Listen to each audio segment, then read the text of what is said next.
It's a wonderful Monday morning, 1 week closer to KFC reopening.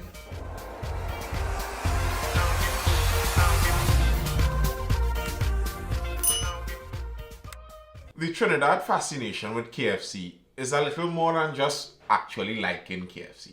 KFC's fascination in Trinidad culture is more of a trend also. It's part of the trending Trinidad culture that you must have your customary box of KFC, and people have been without it for a couple months now, and people seem to be getting an edge without their KFC. And it's not just the KFC, most restaurants are closed right now, but we're seeing that some of these restaurants are doing some unique changes to attempt to find their way around these closures. You know what some of that is reminding me of? It kind of reminds me of the Prohibition era in the US and some of the lessons that I thought humanity would have learned by looking at some of these things that have happened before. What I think we've noticed, if you look at how people generally behave, is that even if you ban certain things, there's only so long you can keep certain things banned. If it's a common human practice, you could attempt to ban it, but by attempting to ban it, all you're doing is sending it underground. You're not going to actually ban it. So what is actually happening now, some of these restaurants are re-registering themselves as groceries, and legally there may not be much that can be done to counter that. If they are a grocery legally registered, you could say that they were a restaurant last year. They are re-registered as a grocery. So can you really have a problem with them now? And also, by the way, if you missed me yesterday and Sunday, this is for the very regular viewers. I know there would be a couple of you there, at least judging by the views I could calculate on a daily basis, there are at least somewhere around close to 40 people that view my videos religiously every day, and I thank you. I'm very grateful for it. And if it be just for you 40 faithful viewers, I would do the videos. So if you all missed me yesterday and Sunday, I decided that I'd take the Sunday off, and maybe I'll stick to 6 videos per week from now on. I'll leave the Sunday free. That's the general idea I'm going with now. We'll see how it all goes as time permits. And either way, this weekend was pretty busy. If you follow me on TikTok also, you'd see the great activity we had discussing some of the government ministers and the parliamentarians and their tax exemptions and their salaries. I really enjoyed the discussion, and I'm grateful that what could be happening through my platform, as it were, on TikTok, that the conversation that is being had is being changed, the direction of conversations that is being had. We're having young people talking about policies of the country and decision makings of the decision makers of the country, and whether that decision is right. And maybe we can look at somewhere else and compare these decisions. And I think that kind of mindfulness is really a very important thing, and an important change that we'd like to see in Trinidad, especially with the young people as they grow older. So that's, by the way, if you missed me Sunday. And if you are looking at the video and you like this kind of content, please do click that like button. It does help. It allows the videos to reach out further there, and it works on YouTube's algorithm a little more when you comment and like and share, etc. So if you like the video, like it. If you have something to say, feel free to drop a comment. I do read all the comments, and I try to respond to them as I can. So let's see what's making the news. Popular bar eatery convert to mini-marts. All you don't have burger bread? A disappointed shirtless gentleman yesterday asked the shopkeeper. It's not the kind of question you'd associate at an establishment like Spanish Harlem in San Juan, but now it's part of the everyday fabric of the business. The well-known bar is now a neighborhood mini-mart. From cooking oil to split peas, herb grinders to milk, they are well stocked. Like El Pecos and Camwa before them, the thinking seems to be, if groceries are allowed to operate, then why not become one? 5 kilometers eastwards, the owner of Bite Me Bistro, Arvan Maharaj, said the changeover to a minimart, or what he's calling a bodega, was a no-brainer. We were facing pending doom. We all have mortgages and staff and taking patterns from the supermarket chains. We saw they were getting away with selling packaged food, and the Prime Minister said you could sell food from the supermarket if you had an in-house kitchen, so we did it. And I think they are right. That's where leadership comes very important. If you are creating a law, if you are creating a policy, and the policy has intention of solving some ill, if in the policy you create a loophole and some people are getting away with this loophole, can you really be angry with someone else for seeking their own loophole for it? So the supermarkets were taking the place of these restaurants. Many supermarkets were selling prepared food. And if a supermarket is selling prepared food, then how can you now tell a restaurant that they cannot do the same thing? They are not, what they are saying is they are not going to have people staying inside the restaurant. They are not going to have people dining in. So apparently they found that the arguments weren't holding ground in allowing the restaurants to open as is. So the restaurants took it in their own hands and changed themselves from restaurants to groceries. And I'm sure these brand new mini marts with their restaurant undergirdings would be getting support from our opposition leader, because she is constantly grabbing at any opportunity to take a hit at the Prime Minister. Coming out recently in another press release, she's having some of these legendary press releases recently. I don't think that this one was written. If it was, I didn't get my hands on the written one. But she came out right after the Prime Minister's press conference, and she had her own comeback to say. The Prime Minister in the press conference right before went through trying to excuse his ministers and their vehicles. As I said before, I went through a lot of this over the weekend in some of the TikTok videos and the responses to them. So I don't think I need to go through all of it much more anymore or again. If you'd like to see some of what I think and some of the views on that, you can go over on TikTok and read through some of that and look at some of the content there. But the general idea is that many of the citizens have problems with the tax exemptions that the ministers and the MPs, the parliamentarians, etc. have. And part of the problem with the tax exemptions is that the Minister of Finance just last year increased our taxes on the very same thing that they are enjoying the tax exemptions on now. So that was creating a problem. The Prime Minister used the fact that this was raised by the opposition leader. He used that as an excuse to divert all questions about the tax exemptions and their excesses to make it a point about pointing out the opposition and their corruption. Besides telling everyone to give him a break, which I find strange coming from the Prime Minister, you went out there and asked us for this job, and now you're turning around and asking for a break. If you'd like a break, resign. Please, give me a break with that.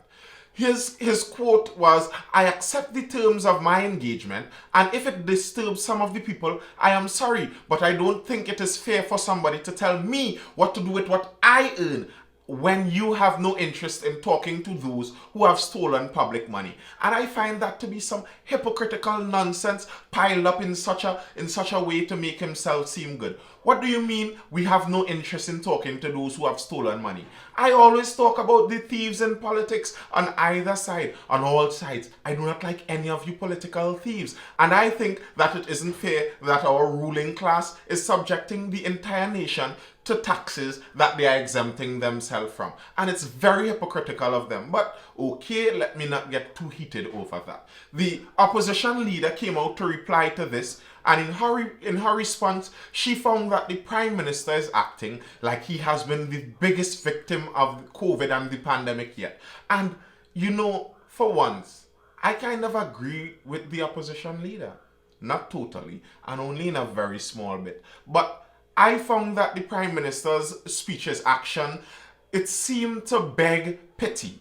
And how can you be begging pity in a situation where you are getting $1 million tax exemptions and there are people struggling out there? That isn't a good look. But either way, Kamala Rowley behaving like biggest victim of the pandemic. Opposition leader Kamala Persad-Bissessar on Saturday described the Prime Minister as a tyrant who complained of being the biggest victim of this devastating pandemic. In a media release, Persad-Bissessar said Dr. Rowley failed to acknowledge the thousands who lost their livelihoods in his brainless lockdown.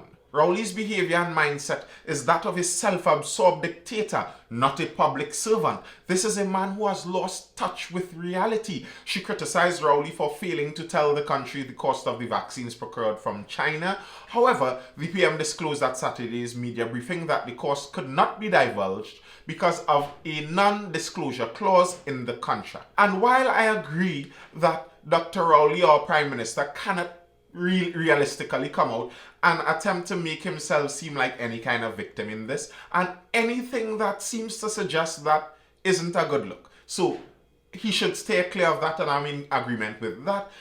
I am also in agreement with Dr. Rowley that coming from the opposition, who were once our government and who were once in positions to take advantage of these same exemptions, and who took full advantage and more than full advantage and more than their share of full advantage of all these exemptions and benefits that they have. It's very ironic for them now to come and complain about it. That is correct. And I do not for a moment think that they genuinely feel for us people, and their heart is with the hurt and the downtrodden of the country, and they'd like to see us all rise. I do not for a moment think that. I think it's all for political expediency, really and truly. And while it is hard in the country and things aren't easy for everyone, and some people are seeing things more difficult and seeing harder times than other people, we cannot at the same time lose sight that it is a global pandemic. And some of these things, like the opposition leader spoke about the brainless lockdowns. As I regularly say, I am not in full agreement of all the lockdowns and all the different aspects of all the lockdowns, but I understand why they are there, and I understand why they are being used in some cases. And I think in some cases, it isn't necessarily a case where the government wants to hurt or harm the private sector or damage someone.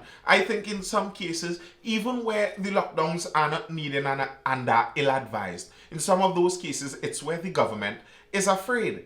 The lockdown is one of the easiest measures to look like you're doing something. If I don't do anything and then the pandemic runs through my country, I am at fault, and I look like the one that twiddled my fingers while this disaster came upon my country. But if I do the most drastic measures, such as a lockdown, it's understandable why. But it's not just in Trinidad that we're seeing the effects of the lockdown. So it cannot be said as if the pandemic and the negative effects of lockdowns and the negative effects of all the different things that are circling the pandemic is only felt in Trinidad. Right now, Cuba, the country that some with the more socialist mindset look to as one of the more pinnacles in this side of the world, the country that has 5 vaccines, they currently have protests right now. There are protests in Cuba over the shortages that they're having, over the high food prices that they're having. Because bear in mind, Cuba would also already have the difficulties to face with their different embargoes and the restrictions placed on them by the US. And then now with the pandemic damaging the supply lines and the supply chains, we're having food prices raised all around the world. So imagine how much more they would raise in a country like Cuba. Demonstrators in Cuba protest shortages, rising food prices. Thousands of Cubans marched on Havana's Malican Promenade and elsewhere on the island Sunday to protest food shortages and high prices amid the coronavirus crisis in one of the biggest anti-government demonstrations in memory. The reasons, as stated by the protesters, are the difficulties in the island and Cuba being socialist and being more on the authoritarian side of the spectrum, meaning that the government controls more of the everyday life of their citizens. They already have queues and lines to go line up and get things there. If you'd like to get something, you'd have to go line up for it. And that's one of the complaints they are having. And they are begging for freedom as this is happening. But this protest isn't separate from the political activities in and around Cuba, because the Cuban officials are also alleging that the US is playing a role in this, and I have no doubt that they are. As with nearly anything, there are several moving parts to these things. So maybe the US is playing a part and fueling discontent within Cuba, especially within the Cuban youths, but also things are difficult in Cuba. So the US will be using that difficulty. So it's not necessarily, if you're looking across in Cuba and you're looking at some of these citizens and saying that you are only falling into the US trap and they shouldn't be protesting their government. Maybe you'd be wrong, because maybe they are really suffering and they should be protesting the government. And they are also falling into the US trap. Maybe these two things can be true at once. I saw over this week also that as the Haitian president was assassinated, that the Haitian prime minister, who is now the prime person in charge, seeing that the president is no longer there, he made an official request to the US for help for military assistance over in Haiti. And I saw many people that were rightfully worried about this and concerned about this, because US and the US troops and military usually bring advantage with it, and US imperialism as it is known now, that the US attempts to control your country in some way or the other. And sometimes it doesn't have to be necessarily that the United States is the big bad evil superpower, but just by the fact that they are a superpower, if they are in very close proximity to you, there is some rub off and some erasure of your own individuality that can happen. But some people were rightfully worried about the presence of American military in Haiti and what that would mean. But to that, I would wonder, what other position would you expect the Haitians to be in? Would you expect them to leave themselves at the hands of the gangs that are now popping up all over Haiti? Would you expect them to leave themselves at the hands of the UN peacekeepers? They could call in the UN peacekeepers. But the last time the UN peacekeepers were there, they brought with them cholera, affecting some 800,000 Haitians.